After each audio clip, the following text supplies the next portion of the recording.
Bienvenue dans cette nouvelle vidéo. Nous allons voir les conditions. Avant, dans la vidéo précédente, on a vu les opérateurs arithmétiques qui servaient de faire des calculs de base, les opérateurs logiques, les opérateurs de comparaison. Aujourd'hui, nous allons voir les structures conditionnelles qui permettent de prendre des décisions en fonction de certains événements. Parmi les structures conditionnelles, on a les if, on a les else if, on a les else. Nous allons voir. Donc pour faire la structure conditionnelle, on va mettre le mot-clé if, parenthèse. À l'intérieur de ces parenthèses-là, on va mettre des conditions. Accolade. D'accord, ici, je vais mettre le mot-clé true. Alors, cette condition-là, elle va s'exécuter lorsque la condition ici est évaluée à vrai. Si je fais console.log, ici, je vais mettre le mot true à l'intérieur. Et je lance. Je vois que j'ai un true qui est affiché. Parce que cette condition-là, elle est évaluée à true. Si je mets le mot false ici et je lance, je vois que je vois rien dans ma console. Parce que cette condition, elle est évaluée à false. La condition if s'exécute uniquement que si la condition est vraie. Alors, il faut mettre une alternative. On va mettre else. Donc, dans le cas où la condition n'est pas vraie, que faut-il faire? On va lui dire, si la condition n'est pas vraie, on fera un console.log et on va afficher false. Comme ça. Si je lance le programme, on a false. Super. Maintenant, on peut avoir des cas transitoires où on a plusieurs informations à vérifier. Je prends une variable que j'appelle x et je lui affecte le nombre 2. Alors, dans la première condition, je vais vérifier est-ce que x égale à 2. Si c'est vrai, je vais mettre x ici égale à 2. Bien. Après ça, je vais juste descendre ici. Je vais descendre comme ça.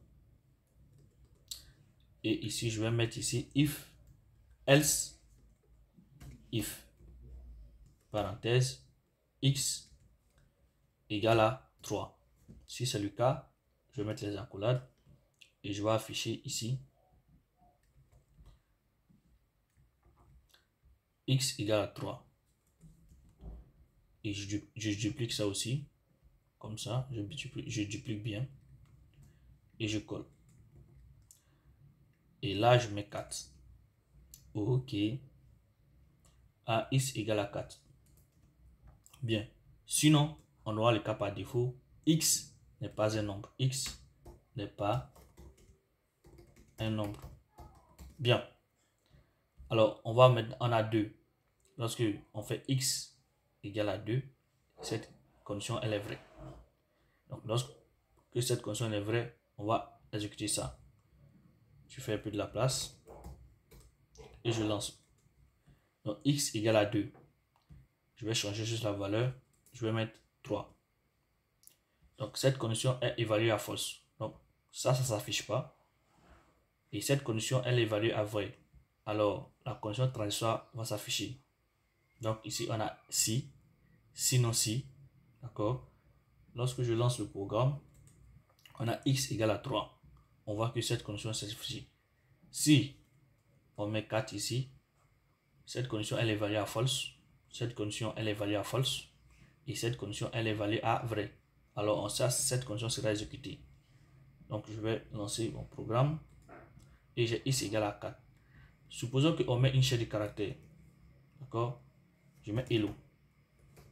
Aucune des conditions ici n'est respectée. On aura le cas par défaut ici. Donc, x n'est pas un nombre. Donc, x n'est pas un nombre. Nous allons voir l'un des piliers importants aussi des comparaisons ou des structures conditionnelles. C'est true et false. True lorsque la variable est évaluée à vrai et false lorsque la variable est évaluée à faux. Parmi les valeurs false, on a 0, on a chaîne de caractères vide, on a null, undefined, on a none et on a false. Alors je vais faire l'exemple ici. Je vais mettre ça en commentaire pour le moment. Bien. Et je vais descendre un peu. Et cette fois-ci, maintenant, je vais mettre console.log. Et à l'intérieur de cette console.log, je vais mettre boolean pour faire la transformation des variables. Ici. OK. Et je vais commencer par 0.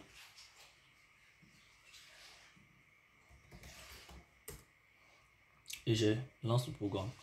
On a false. Donc 0, c'est un nombre. C'est un chiffre, du moins. Mais ici, c'est transformé à false. Alors, lorsque on va mettre 0 dans une condition, dans la structure conditionnelle, elle sera évaluée à false. Après, on a la chaîne de caractères vide qui est évaluée à false. Après, on a none qui est lui évalué à false. Ensuite, on a undefined. Donc, on met undefined ici, qui lui aussi évalué à false. Et enfin, on a le mot-clé false, qui lui est évalué à false. Alors, une fois que vous connaissez ces valeurs-là, tous les autres types sont évalués à vrai. Quand je parle des autres types, je fais référence à une liste par exemple. Elle est évaluée à vrai, true. Qu'elle soit vide ou qu'elle ait des éléments, c'est pareil. Je passe aux objets. Elle est évaluée à vrai. Donc, je pense au nombre 1. C'est évalué à vrai. Quand on met 10, c'est évalué à vrai. D'accord? Le mot-clé true aussi, c'est évalué à vrai. Donc, une fois que vous connaissez les valeurs false, toutes les autres valeurs, on a 6 valeurs false, toutes les autres valeurs sont évaluées à vrai. Nous allons voir maintenant les opérateurs. Les opérateurs, c'est une fonction raccourcie, une condition raccourcie de condition. Donc, on va mettre la condition ici. Si cette condition est évaluée à vrai, on va exécuter la première expression. Si cette condition est évaluée à false, on va exécuter la deuxième. Donc, je vais faire un peu de la place ici. Je vais juste effacer ça. Et là, je vais mettre ici true, comme ça.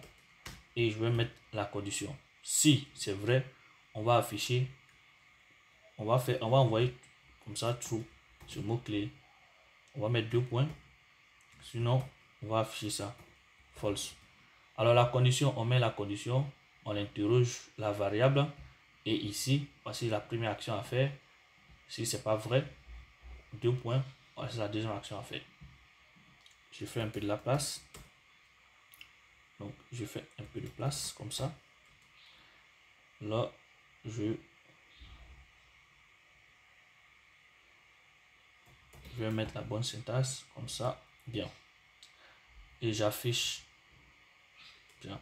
Donc, ici, j'ai true, parce que ici, ça, c'est évalué à vrai. Lorsque je mets false, comme ça, on va avoir false ici. Donc, j'ai false. Après, je peux mettre ici le nombre. Je peux mettre ici le nombre x qu'on avait tout en haut là-bas. X. Je vais lui donner la valeur 2. Alors, je vais mettre la condition maintenant. Une variable pour la condition que je vais appeler condition. Et je vais vérifier est-ce que x est égal à 2. Et je vais l'interroger aussi. X est égal à 2. On va faire ça. On va afficher true. Sinon, on va afficher false.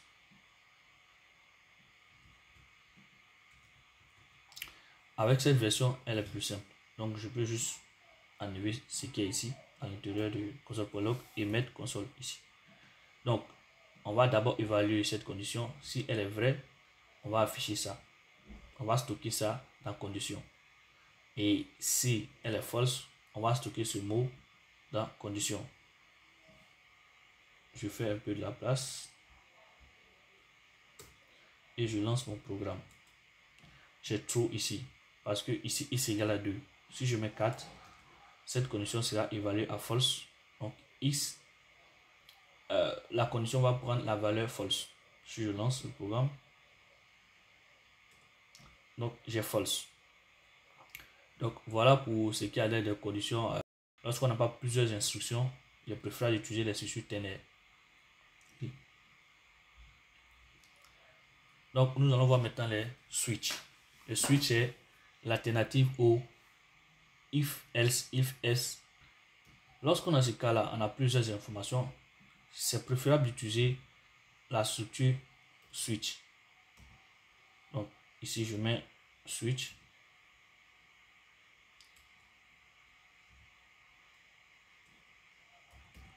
Comme ça. Voilà. Voici la structure qui est là. On va évaluer quoi? On va évaluer cette variable là. X. Alors ici, je vais mettre X ici. On évalue la variable. Donc, X, quelles sont les valeurs que peut prendre X? X égale à 2. Alors ici, dans le cas, je vais mettre le cas où X égale à 2. Comme ça. Qu'est-ce que je fais? Je vais copier ça.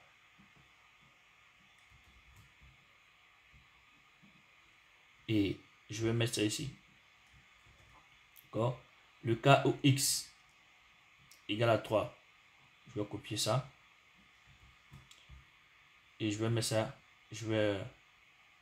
D'abord, je vais dupliquer ici. Ok. Je vais dupliquer encore une fois. Le cas où X égale à 3. Et je vais coller ça. Le cas où X égale à 4. Et je vais écrire 4 ici. Bien. Donc, le cas échéant, on va prendre ça. Et on va afficher le cas par défaut. Cette structure est plus propre. Donc, on va vérifier le premier cas. On va passer 2 à X. Alors, normalement, on doit afficher X égale à 2. Je fais un peu de la place. Ok. Et maintenant, je lance mon programme. Donc, j'ai X égale à 2. Si je mets 3, j'ai X égale à 3. Si je mets 4, j'ai X égale à 4. Si je mets hello, normalement, je dois avoir ça. Donc, X n'est pas un nombre. On voit qu'on a le même comportement que ce qu'on avait fait ici.